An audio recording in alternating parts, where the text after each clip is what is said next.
Nós vamos conversar hoje com um assessor, imagine, assistente técnico do Departamento sobre Drogas da Secretaria de Direitos Humanos da Prefeitura de São Paulo, o Ronaldo Luiz Rissetto. Está aqui. Prazer em tê-lo aqui, Ronaldo. Obrigado, prazer é todo meu, coronel.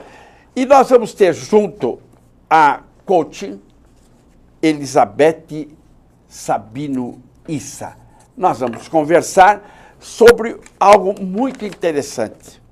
Parece incrível que pai e filhos, às vezes, não sabem, não conhecem a sua verdadeira função. Parece incrível isso que eu estou falando.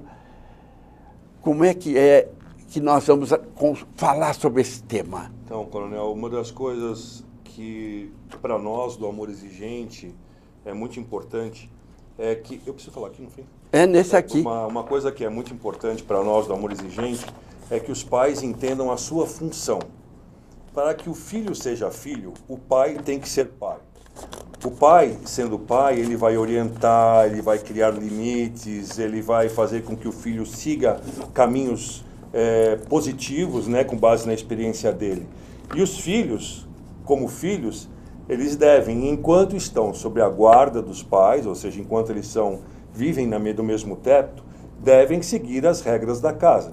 Então, o que nós temos hoje em dia nas famílias é uma dificuldade muito grande de que haja essa regra clara. Pais e filhos vivendo harmonicamente, sob regras muito claras, do que deve ou não deve ser feito dentro de casa. Isso aí, olha que coisa interessante. Educar um filho não é tão fácil assim, né? E a doutora Elizabeth Issa, que é uma coaching que orienta as famílias, isso é importantíssimo, não, doutora Elizabeth? E complementando, ambos devem ser ouvidos um pelo outro, né? O segredo é ouvir o que o outro está tentando dizer, porque o que acontece é o filho chega e fala assim, poxa, meu pai não me entende. E o pai diz assim, meu filho não me entende. Então, é tentar realmente ouvir a necessidade e juntos buscar a solução para aquele desafio. Um ajudar o outro, né? Porque, às vezes, no papel de pai, os pais acham, eu sou vivido, eu tenho experiência, eu tenho razão. Só que, às vezes, aquele jovem, aquele adolescente, ele está se achando naquele momento cheio de razão também. Então, na hora que você escuta, você ouve, você chega com seus argumentos, o outro é mais humilde para ouvir o que o outro está dizendo. Você concorda nessa? Não, concordo. Lógico que nós temos determinadas situações que tem que ser positivo. O exemplo do pai, eu friso sempre, é muito importante. O pai e a mãe, o exemplo que eles dão, você educa também pelo exemplo. Porque o pai bebe, cai, o pai bate na mãe, o pai espanca, o pai... Quer dizer, ele dá um exemplo negativo. Isso é fundamental. Mas estou dizendo, mesmo num casal, tudo certinho, é importante a definição. Função do pai, função do filho. E, inclusive, coronel, o que o senhor falou é uma coisa muito importante. Primeiro, se nós formos falar da família, é muito importante que marido e mulher, ou a avó, ou quem estiver naquela casa, na condição de gestão da casa, falem a mesma linguagem, né? Então a gente brinca, se o homem e a mulher têm que discutir, eles têm que fechar a porta, entrar no quarto, bater, brigar, tudo aquela coisa, quando sair, falarem a mesma língua, para que a língua falada unicamente tenha algum valor para aquela criança, ou para o filho, ou para quem quer que seja. O fator da hierarquia, ela deve existir dentro de um lar, mas como foi comentado, o respeito, obviamente, à dignidade de cada ser também deve ser discutido. Eu só lembro muito uma coisa que acontece bastante no Amor Exigente. Se você está vendo, como o senhor comentou, uma pessoa numa situação de risco, prevalece a condição daquele que tem a chance de fazer a mudança. Então, se o filho está usando droga, se a mãe está vendo, se o pai está vendo, eles devem impor regras muito claras para aquela pessoa e ele deve ter que cumprir as regras se quiser continuar dentro de casa. Isso aí, a gente diz assim, mas como é que faz? Sabe? As mães me procuram, eu faço isso há mais de 40 anos, as mães me procuram absolutamente desesperadas. E então, como é que vai implantar isso que o Ronaldo está falando? O Ronaldo, que é voluntário do Amor Exigente, ele é um voluntário praticante. Há 13 anos, coronel. Já voluntário praticante. Teve um problema na pele, teve um problema na carne, teve um problema na alma, teve um problema no coração, mas conseguiu vencer. Conseguiu. Então, o Amor Exigente, através dos 12 princípios do Amor Exigente, a família vê, ela aprende, a pessoa vai lá, vamos supor, a mãe chegou lá, ela aprende primeiro a se cuidar, se fortalecer, ela fica forte, para poder ajudar aquele ente desesperado que ela já não sabe mais o que fazer. O Amor Exigente dá esse caminho. Quando a gente fala dos princípios, como o senhor falou, são princípios comportamentais, são princípios que orientam a pessoa para ter qualidade de vida. O Amor Exigente é um programa de qualidade de vida, é um programa cuja única e maior essência é permitir que haja felicidade dentro de um lar com harmonia. Então, são princípios que são princípios comportamentais, efetivamente seria isso, coronel. Vamos perguntar para nossa coaching, vamos perguntar para a doutora Elizabeth Issa como é que é essa felicidade no lar, que é o seu consultório busca isso nas famílias. Sim. Quando as pessoas entram dentro de casa, elas têm que deixar um pouquinho o que está lá fora, né? É viver cada coisa no seu momento certo. Eu estou trabalhando, eu vou ser o melhor no meu trabalho. Eu estou dentro de casa, eu vou ser o melhor pai, eu vou ser o melhor esposo ali dentro. O que acontece muito hoje é que as pessoas estão sobrevivendo. Elas estão dentro de casa preocupadas com o trabalho do dia seguinte. Elas nem dormem direito na ansiedade, né? Ai, como que eu vou resolver aquela questão amanhã? Ou chega em casa muito bravo porque teve um dia difícil e aí vai lá e desconta na família. Então, é viver os seus papéis com gratidão. Então, eu estou chegando dentro da minha casa, espera um pouquinho, o trabalho fica lá, mas quando eu estiver no trabalho, eu vou dar meu melhor. Se eu estiver estudando, eu vou dar o melhor também. E aí, quando a pessoa ela está bem, reflete na família. Né? Se o pai está bem, vai refletir no filho. Se a mãe está bem, vai refletir na família inteira. Então, é buscar, sim, viver o seu papel da melhor maneira possível no momento exato. E eu, como psicólogo, quando eu tenho um problema num paciente, ele, além de tudo isso, ele tem aquelas mágoas, aquele rancor no coração, ele não perdoa, não, aquele desgraçado, eu não perdoa. Velho, se você mantiver o ódio, botar dentro do teu coração, você não tem coração, você tem uma lata de lixo. Você está colocando aqui dentro só o que não presta. Mágoa, rancor, ódio, tristeza. Eu costumo dizer que esse ódio, esse rancor, você tem que estrangular como se fosse uma cobra venenosa e jogar no lixo. Tira de dentro de você. Entra na tua casa, num lugar feliz. É assim que tem que ser. Você está certo, coronel. Eu acho que, puxando um pouquinho o que ela falou, e no nosso princípio, pais e filhos não são iguais, nós acreditamos que o fato da pessoa se entender pai é um princípio valorizador. Ele tem que se sentir valorizado por ser pai, a mãe tem que se sentir valorizada por ser mãe, e o filho por ser filho, desde que haja essa assertividade. Sim. Aliás, a assertividade é uma das coisas que faz com que o pai e o filho tenham respeito um pelo outro. Conta uma história muito interessante, coronel, que o filho chegou para o pai e falou, o pai chegou para o filho, desculpe, e falou assim: filho, queria falar com você, um passarinho me contou que você está fumando maconha. Aí o filho falou para o pai assim: pai, quem está fumando maconha é você que fala com um passarinho. Tá certo. Quer dizer, que tipo de respeito, que tipo de respeito o filho pode ter pelo pai se ele já chega no pai, se ele já chega no filho de uma forma tão infantil e não honesta? Fala: filho, eu soube que você é isso. Então, essa relação que dá a valorização do pai e do filho é o respeito que você desenvolve dentro do seu lar. E isso o Amor Exigente orienta o tempo todo as famílias. Tenha respeito pela sua mulher, pelo seu marido, pelos seus filhos, pela avó que muitas vezes mora junto também, né? Pela família em si. Né? Sim. É muito importante, você sabe, porque a mãe, eu sempre falo, se a mãe, ela, aquele momento de rancor, precisa cuidar com o que você fala. A mãe também ofende o filho, às vezes. Ela esquece, ela ofende. O filho está lá, é bom menino, bom filho e tal, mas ela fala, briguei, vou embora dessa casa, essa casa é um inferno, aqui parece o capeta, o teu pai, vou largar você e teu pai, você não presta, ela bota ali, aquilo tudo cola aqui no cérebro, aquilo tudo fica aqui registrado, então precisa muito cuidado, e não esquecer de elogiar também quando fizer as coisas boas. Então, doutora Elizabeth, elogiar, a importância do elogio. É muito mais fácil ouvir crítica do que elogio ultimamente, né? Eu aconselho, eu oriento as pessoas a fazer o seguinte: eu tenho que fazer uma crítica. Um exemplo, o filho está muito desorganizado e isso está cada vez mais desorganizado, aí a pessoa briga, fala, faz um exercício diferente. Filho, você é uma pessoa que as pessoas gostam tanto, você é tão simpática, você é uma pessoa que você conversa bem, se você melhorar a sua organização, aquela criança vai falar assim, puxa vida, eu sou tão bom, só falta eu ser mais organizado. Então você está potencializando ali os pontos fortes e está ressaltando os pontos a serem melhorados. Agora, quando você só julga, só critica o tempo todo, aquela criança, aquele adolescente, ele vai se sentir a pior pessoa. Então, além de desorganizado, ele vai começar a não se cuidar. Então, vai trazendo muitas coisas negativas ao invés de trazer o positivo do filho.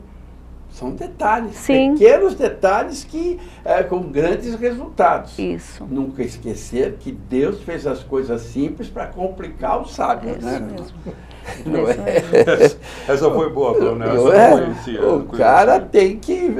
o detalhe, o pequeno gesto, como falou a nossa coach. Agora, sabe, Coronel, eu também, pela nossa vivência dentro do Amor Exigente, nós entendemos que os filhos querem conhecer o papel deles. Sim. Muitas vezes nós não permitimos que eles assumam o papel deles porque nós não cumprimos o nosso papel. Muitas vezes eu tenho certeza que na minha casa eu não devo ter sido visto como pai, porque eu devia estar atuando como filho, sem a responsabilidade paterna. Então o Amor Exigente permite que as pessoas encontrem o seu espaço e conheçam exatamente qual a sua função. Porque existe uma doença, Coronel, a gente fala sempre da doença dos filhos, da dependência química, mas não deve esquecer nunca de falar da doença da família que chama codependência. A gente passa a depender daquele filho, ou daquela filha, ou daquele marido, daquela mulher, como se fossem a própria droga. E isso tira a gente da nossa funcionalidade. Então, a importância de que a gente cuida do dependente, mas que não esqueça de cuidar da doença da família, que é a codependência. Viver em função do outro, querendo controlar o outro, fazer tudo pelo outro, aliás, esquecendo de fazer o que você tem que fazer, que é a sua própria vida. São detalhes que fazem a diferença. Uma diferença entre amor e paixão. Quer dizer, o amor e a paixão. Você diz assim, eu tenho paixão por ele. Tá? A paixão, o amor é a paixão domada. É a paixão que você consegue administrar. A paixão, ela gera dependência. O amor, ele gera reciprocidade. Então, o amor é fundamental. E não, então o sujeito acha, não, eu estou apaixonado, Não, o amor é o certo. A paixão é complicado. O sujeito mata pela paixão. O amor não. O amor você ama.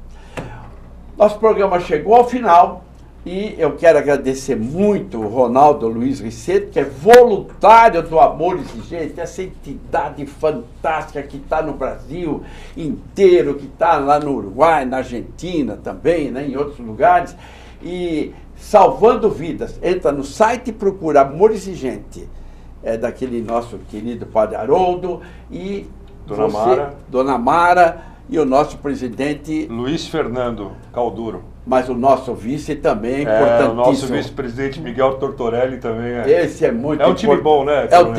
É um time bom. E agradecer à doutora Elizabeth Issa, que trouxe, como coaching, que trouxe um conjunto de informações. É o programa Edson Ferrarini.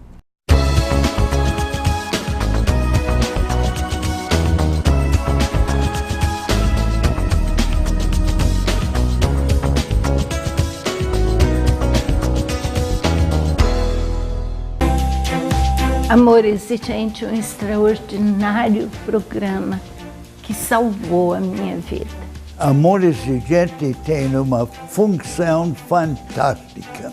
Um programa que reestrutura as famílias, um programa que busca que cada um de nós fique cada vez melhor. Prevenção com amor exigente, para que só coisas boas aconteçam.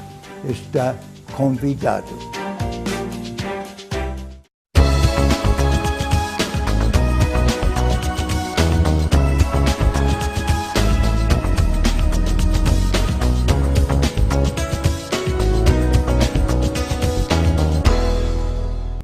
O nosso programa continua falando de família, falando de orientação para os pais, orientação para todas as famílias.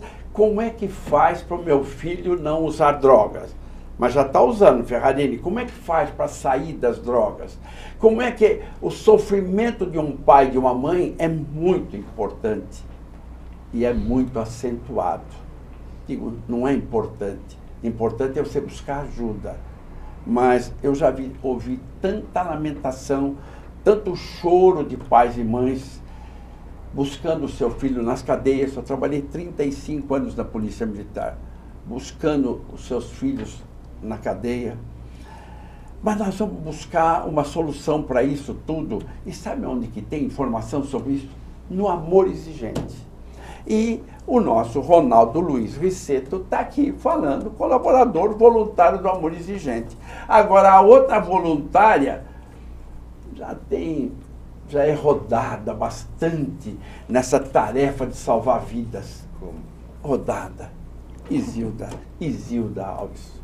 Obrigado, Isilda. Obrigada, Coronel, pelo convite. Isilda, nós precisamos, por exemplo, eu estava conversando com o Ronaldo sobre o papel de pais e filhos, que é um dos princípios do Amor Exigente.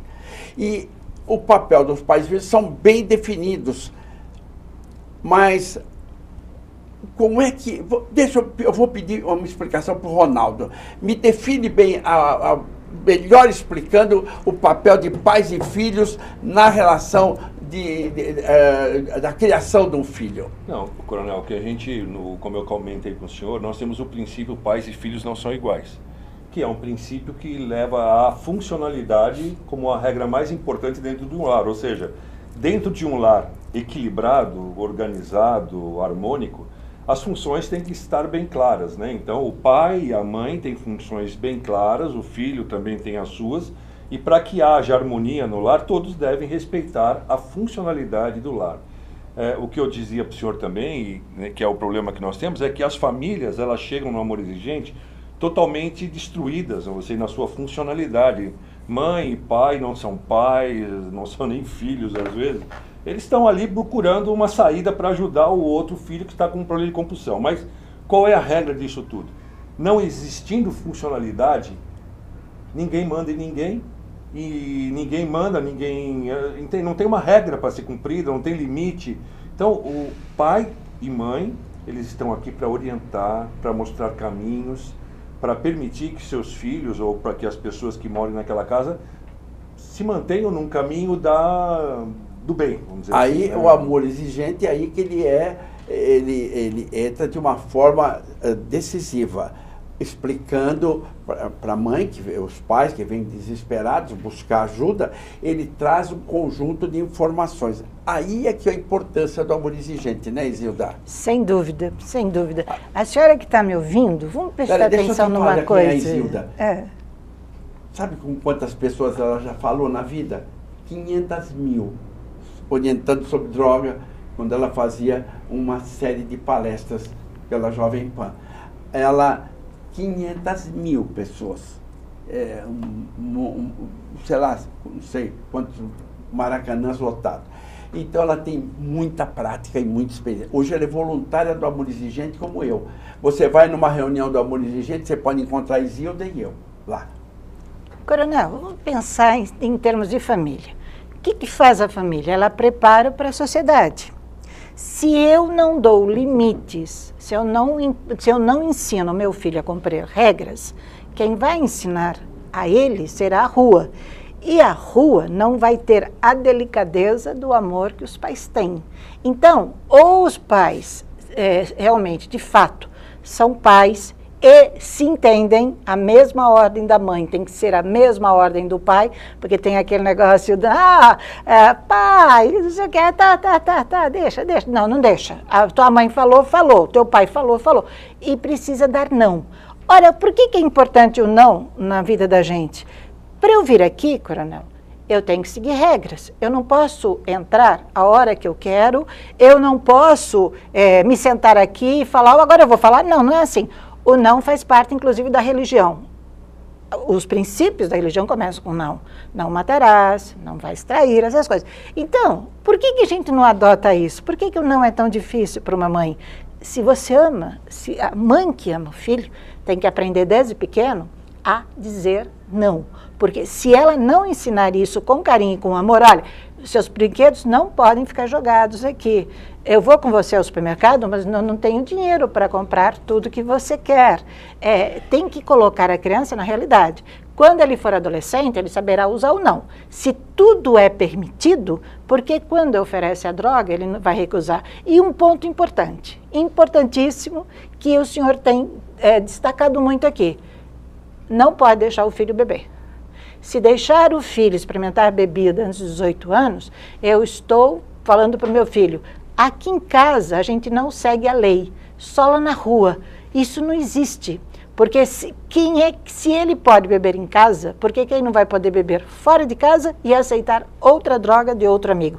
O não é fundamental.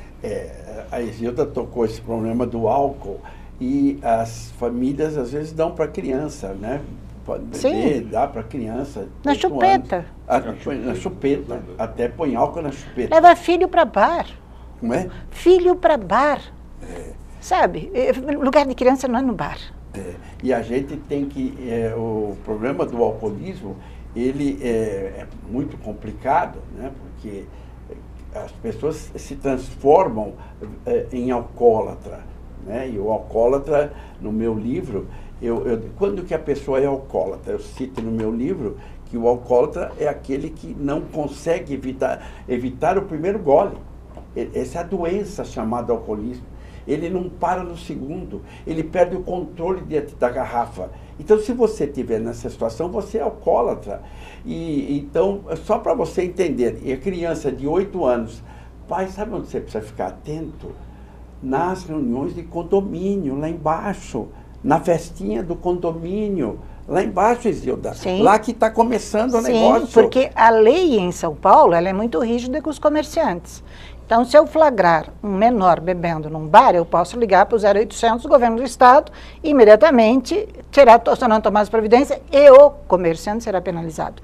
Agora, isso não acontece e é um movimento que o Amor Exigente vem há muito tempo reivindicando, nos condomínios. Então, tem a festa do condomínio, eu como moradora vejo que a bebida alcoólica está acontecendo lá e eu não tenho para onde ligar. E como policial eu posso dizer, a polícia não pode entrar no condomínio. Não pode entrar. Não dá para entrar no condomínio. Então o pai está dormindo, dizendo meu filho está lá embaixo no prédio, ele está à vontade, aqui está garantido. Não. Ali que tem a primeira experiência de droga. Porque a droga vai vir pela mão do melhor amigo. A droga, eu nunca tive a experiência de uma pessoa que pegou o revólver, botou na cabeça e falou, fuma, cheira essas camadas de cocaína, cheira essa carreira, você vai morrer. Pega o cachimbo de crack. Não. Ela entra suave. O namorado, a colega, ela vai falar naquele momento, será que experimenta uma vez só, então, puxa vida, você vai ficar, não seja careta, cara, ele vai ser desafiado. Se o pai não preparar o filho para nessa hora dizer não, dançou. E uma coisa, Ronaldo, a gente tem visto muito lá no Amor Exigente, é o seguinte, há muita festa com open bar, que é uma, assim, você beba à vontade. Gente, isso é para adolescente. Quem que paga essa festa, Ronaldo? Nesse caso da festa, eu queria comentar uma outra coisa adicional no não, que eu acho ótimo. A mãe sabe que a festa é ruim para a filha dela ou para o filho dela. E a filha vem e fala, mãe, eu quero ir na festa de amanhã lá. A mãe fala assim, não, você não vai. Aí a filha começa assim, não, mas a Antônia vai, a Joana vai, o Paulo, todos os meus amigos vão, por que eu não vou?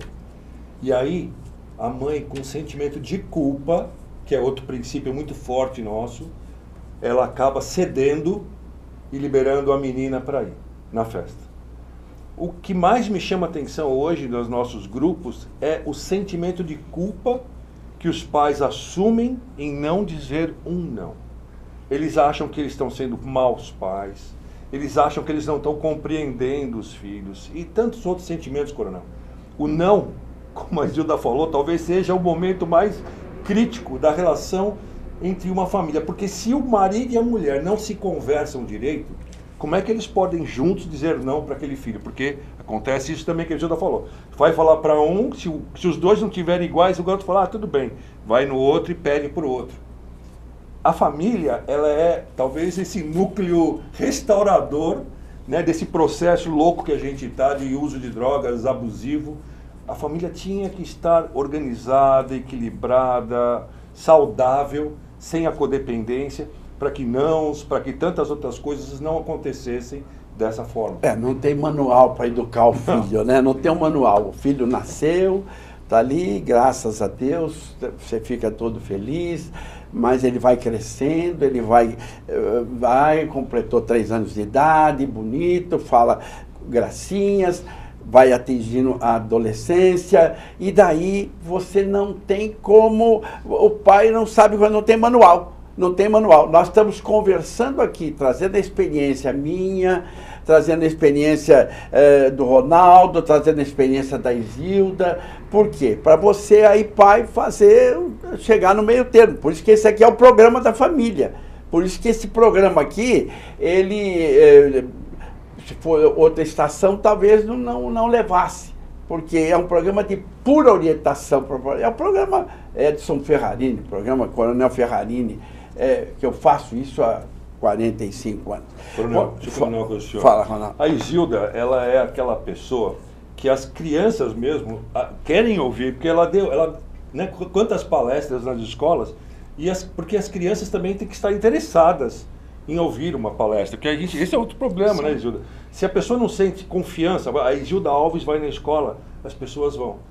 Então, o fato de você orientar os pais, orientar as crianças, também tem que ver que tipo de pessoa está passando a informação. Claro. Confiabilidade, tanto dos pais quanto de pessoas como a Isilda, para falar para o público. A lacuna que a Isilda parou de fazer essas palestras. E das escolas, o que está faltando nas escolas, a orientação, a informação. Eu fiz esse livro aqui para criança a partir de 7 anos de idade. Eu falo sobre remédios de saúde. E eu oriento a criança como faz. Isso aqui tinha que ser implantado, sim, no estado de São Paulo. E o professor preparado para falar, algum luminar falou se preparar. Não, precisa falar antes que a boca maldita do traficante o faça. Era o que a Isilda fazia.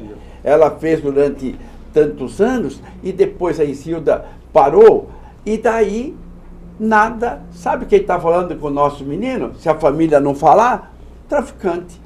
Evitar a bebida na infância e na adolescência e ensinar o seu filho de que para ele ser saudável, ele tem que obedecer regras. E que se ele não obedecer regras, a vida dele é que vai para o espaço e principalmente a da mãe. Então, quem não gosta da mãe e do pai, vai para a bebida. É isso aí. Esse conjunto de informações é para a família, é para as pessoas. Nós chegamos ao final, esse é o programa Edson Ferrarini. É o programa da família. Fiquem com Deus.